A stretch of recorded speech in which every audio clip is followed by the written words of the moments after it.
বেণীমাধব, বেণীমাধব, তোমার বাড়ি যাব। বেণীমাধব, তুমি কি আর আমার কথা ভাবো?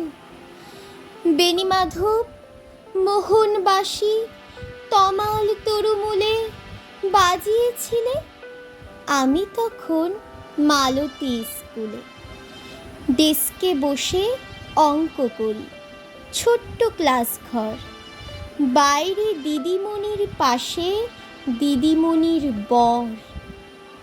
আমি তখন নবম শ্রেণী, আমি তখন শাড়ি। আলাপ হলো বেণীমাধব সুলেখাদের বাড়ি।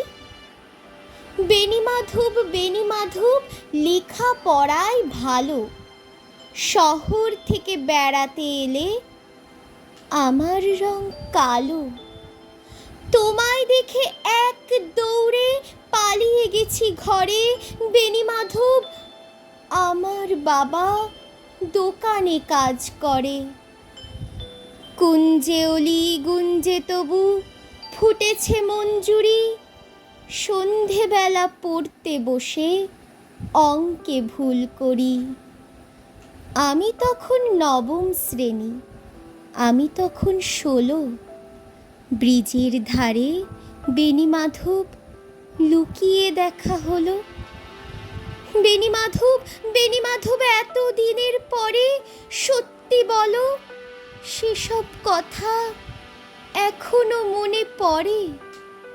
সেসব কথা বলেছ তুমি তোমার প্রেমিকাকে?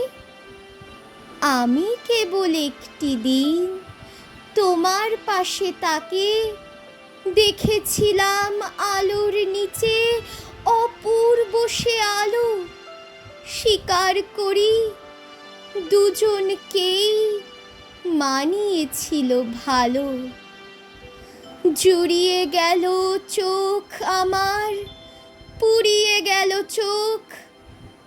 বাড়িতে এসে বলেছিলাম ওদের ভালো হোক। রাতে এখন ঘুমোতে যাই একতলার ঘরে, মেঝের উপর বিছানা পাতা, জ্যোৎস্না এসে পড়ে। আমার পরে জীবন ছিল চোরা পথের বাঁকে, মিলিয়ে গেছে জানি না আজ কার সঙ্গে থাকে। আজ জুটেছে, কাল কি হবে? কালের ঘরে শনি। আমি এখন এই পাড়ায় সেলাই দিদিমণি। তবু আগুন, বেণীমাধব, আগুন জ্বলে কই? কেমন হবে আমিও যদি নষ্ট মেয়ে হই?